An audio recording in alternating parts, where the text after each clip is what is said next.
สุดท้ายเนี่ยต่างគ្នាថ្ងៃនេះខ្ញុំយករឿងនីតិខ្មោចមួយមានចំណងជើងថាខ្មោចចាំសង្សារតាមផ្លូវនៅភូមិតូចមួយមានផ្លូវដីវែងតែមួយដែលភ្ជាប់ពីភូមិទៅទីរួមស្រុកពេលថ្ងៃវាធម្មតាប៉ុន្តែពេលយប់វិញស្ងប់ស្ងាត់ខ្លាំងហើយមនុស្សភាគច្រើនមិនហ៊ានដើរតាមផ្លូវនោះឡើយ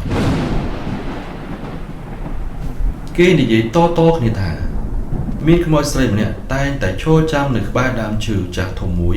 ក្បែរចុងផ្លូវនាងស្លៀកសម្លៀកបំពាក់ពណ៌សសក់វែងក្រុមមុខហើយឈរចាំមើលទៅមុខដូចជាកំពុងរងចាំនរណាម្នាក់តាមរឿងរ៉ាវចាស់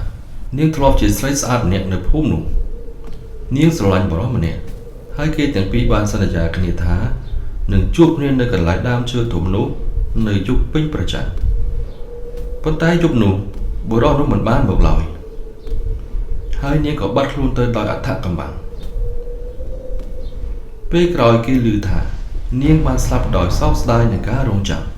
ចាប់តាំងពីពេលនោះមកមនុស្សជាច្រើនដែលដើរឆ្លងកាត់ផ្លូវនោះពេលយប់បានឃើញស្រីម្នាក់ឈរនៅក្រោមដើមឈើបើនរណាម្នាក់ឈប់មើលនោះពេកនាងនឹងលើកមុខឡើងមកយឺតភ្នែករបស់នាងស្លាវស្រងាត់និងសំឡេងខ្សោយនិយាយថាអ្នកមកយឺតណាស់ឲ្យខ្ញុំរងចាំយូរហើយយុវជនម្នាក់ឈ្មោះវិចិត្រមិនជឿរឿងខ្មោចឡើយមួយយប់គាត់សម្រេចដើរតាមផ្លូវនោះដើម្បីបង្ហាញថាគ្មានអ្វីគួរឲ្យខ្លាចនោះទេខណៈពេលខ្យល់បក់មកត្រជាក់គាត់ឃើញស្រីម្នាក់ឈរនៅក្រោមដើមឈើពិតបងមកហើយឬនាងសួរដោយសម្លេងត្រជាក់វិចិត្រមានអារម្មណ៍ថាខ្លួនមិនអាចផ្លាស់ទីបាន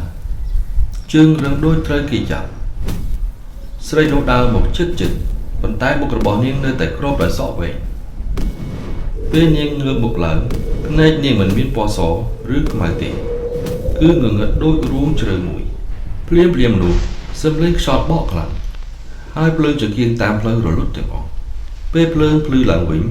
ស្រីនោះក៏បាត់ទៅហើយប៉ុន្តែចាប់តាំងពីថ្ងៃនោះមកវិចិត្រមានអារម្មណ៍ថាមាននរណាម្នាក់ដើរតាមពីក្រោយគាត់ជារៀងរាល់យប់នៅពេលដែលគាត់បង្វិលមើលវាមានតែផ្លូវទទេប៉ុន្តែសំឡេងខ្សោយនៅតែស្ដាប់លើក្បែរត្រចៀកកុំទុកខ្ញុំចោលឲ្យរងចាំម្នាក់ឯងទៀតតាំងពីពេលនោះមកមនុស្សនៅភូមិនិយាយថាខ្មោចស្រីមិនត្រឹមតែរងចាំសង្សារនៅក្រោមដើមឈើទេប៉ុន្តែបើនរណាម្នាក់ឈប់ឆ្ងល់ឬឈប់ឮសំឡេងនាងនឹងតាមរហូតមិនឲ្យអ្នកនោះរត់គេចបានឡើយហើយផ្លូវនោះនៅតែមានស្រីម្នាក់ឈរចាំក្រោមពន្លឺប្រច័ណ្ឌដូចមុន